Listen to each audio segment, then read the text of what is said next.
അസ്സലാമു അലൈക്കും വറഹ്മത്തുള്ളാഹി തആല വബറകാതുഹു. ചില പണ്ഡിതന്മാരുണ്ടായിരുന്നു.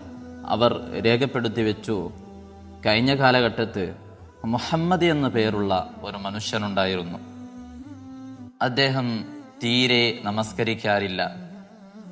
ഒരു നിസ്കാരവും, വർഷത്തിൽ എത്രയോ നമസ്കാരങ്ങളുണ്ട്, അദ്ദേഹം ഒരു നിസ്കാരവും നിസ്കരിക്കാറില്ല. എങ്കിലും അദ്ദേഹം സ്വർഗത്തിലേക്ക് കടക്കുന്നുണ്ട്. നാട്ടിൽ പ്രമാണിയായ ഒരു മനുഷ്യൻ ചോദിച്ചു, എങ്ങനെ സാധിച്ചു? നിങ്ങൾ എങ്ങനെയാണ് നേടിയെടുത്തത്? നിങ്ങൾക്ക് എങ്ങനെ സ്വർഗത്തിലേക്ക് കടക്കാൻ സാധിച്ചു എന്ന് ചോദിച്ചപ്പോ അദ്ദേഹം പറഞ്ഞു, ഞാൻ റമളാനിനെ ബഹുമാനിച്ചിട്ടുണ്ട്. റമളാൻ കടന്നു വരുമ്പോ റമളാനിന്റെ മുൻകൂർ ഞാൻ ശഅബാനിൽ ഞാൻ എന്ത് ചെയ്യും? ഞാൻ അസ്സൗബുൽ ഫാഹിറ, നല്ല വിലപിടിപ്പുള്ള വസ്ത്രം ഞാൻ ധരിക്കും, നല്ല സുഗന്ധങ്ങൾ ഞാൻ എൻ്റെ ശരീരത്തിൽ പൂശും.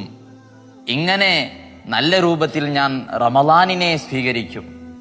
ഇങ്ങനെ സ്വീകരിച്ച് ബഹുമാനിച്ചതുകൊണ്ട് ഗഫറലി ലി അജലി ഹുർമതി ഷഹരി റമളാൻ, റമളാൻ മാസത്തിനെ വേണ്ടതുപോലെ സ്വീകരിച്ചതുകൊണ്ട്, റമളാൻ മാസത്തിനെ ബഹുമാനിച്ചതുകൊണ്ട് എൻ്റെ സർവ്വ പാപങ്ങളും എൻ്റെ റബ്ബ് എനിക്ക് മാപ്പ് തന്നു എന്ന് ആ മുഹമ്മദ് പറയുകയാണ്. അപ്പോ നമ്മുടെ ജീവിതത്തിൽ എത്രയോ നമസ്കാരങ്ങൾ ഖളാ ആയി പോയിട്ടുണ്ടാകാം. അങ്ങനെ പോയിട്ടുണ്ടെങ്കിൽ നമ്മുടെ റബ്ബിനോട്, എൻ്റെ റബ്ബിനോട് ഞാൻ കേണപേക്ഷിക്കണം, ഞാൻ ചോദിക്കണം.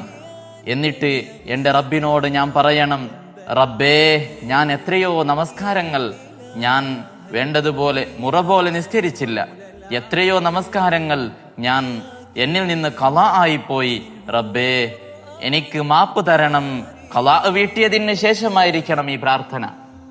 ഖളാ വീട്ടിയാൽ മാത്രമേ നമുക്ക് നാല് മഅ്ശറയിലെത്തുമ്പോ അള്ളാഹുവിനോട് രക്ഷപ്പെടാൻ സാധിക്കുകയുള്ളൂ. പ്രത്യേകമായി ഖളാ വീട്ടിയാൽ പ്രത്യേകമായി ശ്രദ്ധിക്കേണ്ടത് തൗബയാണ്. തൗബ ചെയ്യണം. ഇത് തൗബയുടെ മാസമാണ്, റഹ്മത്തിന്റെ മാസമാണ്, ബറക്കത്തിന്റെ മാസമാണ് റമളാൻ. ആ റമളാനിനെ വേണ്ടതുപോലെ സ്വീകരിക്കാൻ റബ്ബ് സുബ്ഹാനഹു വ തആല നമുക്ക് തൗഫീഖ് തരട്ടെ. അസ്സലാമു അലൈക്കും വറഹ്മത്തുള്ളാഹി.